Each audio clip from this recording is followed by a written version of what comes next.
A gente vê muitos Isso é congressos isso é aí, preocupante, todo né? mundo falando a mesma coisinha, a mesma coisinha, a mesma coisinha, o mesmo mantra, a mesma filosofia, a mesma ideia, apenas com um detalhezinho aqui e outro ali. Mas quando alguém levanta para falar, espera aí, a coisa não é bem por aí, eu vou dar um exemplo claro para você. Como é que às vezes a universidade também reflete. Se você estudasse na USP, na Universidade Federal do Rio de Janeiro, por exemplo, nos anos 70, principalmente que ali bebiam muito da escola francesa, se você falasse alguma coisa de Karl Marx, você seria execrado. Não haveria espaço para você, na área de humanas, citar o Capital de Karl Marx. Nunca. Nunca. Você está entendendo? Não tem nem vez para você. O comunismo era uma coisa completamente abjeta. Hoje, em muitas unidades de humanas, se você ousar questionar a figura de Karl Marx, É o contrário. você vai ser execrado quase como Galileu Galilei foi na época do Santo Ofício. Cara. Ouse, numa faculdade de sociologia de muitas instituições públicas, falar que você discorda de Karl Marx. Você entendeu? Você tá perdido ou Gramsci. Ou fale contra Gramsci. O pessoal vai te execrar. Então, você vê que a universidade, o Anísio Teixeira já dizia que a universidade deveria ser o lugar onde as ideias contrárias deveriam encontrar e viver em harmonia. Foi por isso que ela surgiu. E Anísio Teixeira, na sua empolgação, falava que nada poderia substituir. A palavra universidade já é uma coisa. Universidade. Aliás, a universidade surgiu até por isso, porque, na verdade, existem duas versões aqui da origem da universidade. Alguns pensam que a universidade começou com a Igreja Católica, quando ela funda as universitas, principalmente a Universitas de Bolonha, de Paris, de Roma. Mas naquela época, a Universitas era um lugar onde, ainda no predomínio da Idade Média, você só podia estudar se tivesse a bênção da igreja, tá certo? Então até os professores, para dar aula ali, ele tinha que ser alguém fiel aos dogmas da igreja. Existe um filme antigo, Vilela, eu não sei se você conhece, se o pessoal de casa vai lembrar, porque ele já deve ter uns 20 anos ou mais, Em Nome de Deus. Sim, sim. Que é uma história verdadeira, contando a história de Abelardo e Louise. Eu visitei em Père Lachaise, lá na França, em Paris, no cemitério de Père Lachaise, o túmulo deles, que é uma história real, embora ela aconteceu na Itália, mas a história é real e terminou na França. Ele era professor de filosofia. Ele não era padre, não era sacerdote, mas mesmo sendo professor de filosofia, ele tinha que fazer votos de castidade com a igreja. E quando ele vai se tornar tutor da Louise, ele se apaixona por ela, pede para casar com ela. O tio dele, em ligação com o bispo da cidade, manda castrá-lo. Caramba! Pra ele não ficar com a menina. Aí ele se torna padre, castrado, e ela se torna freira. E eles constroem monastérios de clausura, um perto do outro. E ficavam trocando cartas de amor a vida toda. Nossa, até morrer. Que desespero. Você nunca mais se vê.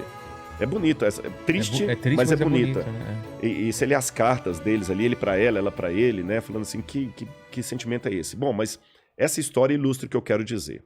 Naquela época, ele era professor, mas ele não podia se dar ao luxo de casar só porque ele era um professor formado por uma universitas. Todo mundo que estudava lá tinha que ter, em primeiro lugar, o título de teologia. Por isso que quase todos os que formavam nos universidades eram primeiro teólogo para depois ser outra coisa. Com o tempo, na época de Tomás de Aquino, Carlos Magno, que a igreja começa a valorizar a filosofia aristotélica, eles começam a falar, então tá bom, a filosofia, que era ancila teológica, como se diz em latim, a serva da teologia, agora ela é a mãe da ciência. Então quando você estuda lá, você tem que ser, em primeiro lugar, filósofo. É por isso que a gente, quando faz doutorado, na América, eles chamam de PhD, doutorado em filosofia, mas o cara é físico. Mas ele é um PhD, doutor em filosofia. Ele é médico, né? Ele é pastor, mas ele fez um PhD, doutorado em filosofia. Nunca estudou filosofia. Filosofia virou nome genérico. Entendi. Então você não tinha como escapar da filosofia eclesiástica, tomista, aristotélica, Santo Tomás de Aquino, e da teologia. Você não podia nem falar assim, não, então tá bom, então eu desisto de ser professor, eu vou casar com a menina que eu tô... Não. Não tinha essa opção. Não tinha essa opção. Hoje, a academia, eu sei que muita gente está assistindo, está se revirando, porque não está aceitando o que eu estou falando, mas é a mais pura verdade. Está chegando uma época em que os alunos universitários têm que aprender a questionar a própria universidade. Porque esse é o papel da universidade. Fazer o aluno ser mais do que simplesmente o refletor do pensamento alheio. Reproduzir o pensamento alheio. E hoje nós estamos produzindo acadêmicos em série. Você vê as pesquisas, as teses, os artigos científicos, é material em série. Você está entendendo? Especialmente na área de humanas, que é a área que eu sou. Não estou falando de todas. E se você, hoje, fala assim, peraí, mas eu discordo dessa visão aí do professor. Acabou. Não tem mais vez para você.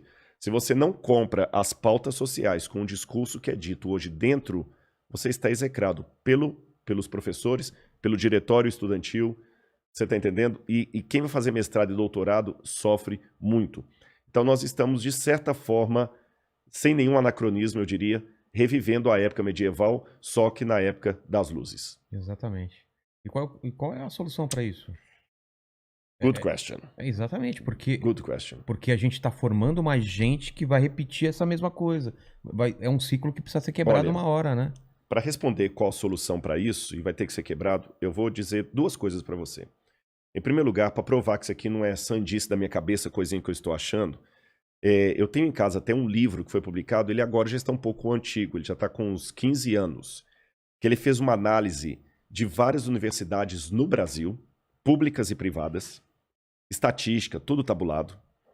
E ele copiou um tipo de análise que também foi feita nos Estados Unidos em universidades sérias, como Yale, Harvard, Princeton e outras mais, Berkeley, na Califórnia. E essas pesquisas mostraram que o índice de pensamento próprio e positivo e pessoal, melhor dizendo, pensamento pessoal de alunos universitários é baixíssimo. Então. A falta... Formular ideias próprias, pensamentos baixíssimo. próprios. Baixíssimo. A incapacidade de alunos de grandes universidades do Brasil e do exterior de produzir um texto com ideias próprias é baixíssima. Alunos, nota A, que quando você pergunta para ele questões conteudistas, ele gabarita.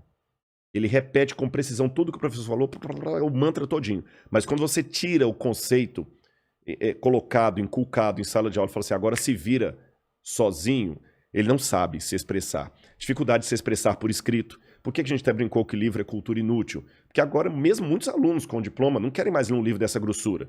Eles querem assistir um videozinho de 3 minutos que dá um resumão para ele ali. Exatamente. Você tá entendendo? Ou então ler uma resenha lá e boa. Tem filme sobre isso? Tem filme, clássicos. Os jovens não querem mais ler os clássicos. O pessoal cita Voltaire, mas nunca leram Voltaire. Cita Aristóteles, mas nunca leram a Ética Nicômaco. Pega só trechos e só trechos. A não ser que o professor exija na matéria dele. Olha, eu quero aqui que vocês leiam, eu estou dando uma matéria para vocês, por exemplo, aqui de Nietzsche, e eu gostaria que vocês lessem o Anticristo de Nietzsche, de capa a capa, beleza. Mas fora esses dados, a maior parte dos alunos nunca leram os autores clássicos que eles estão citando.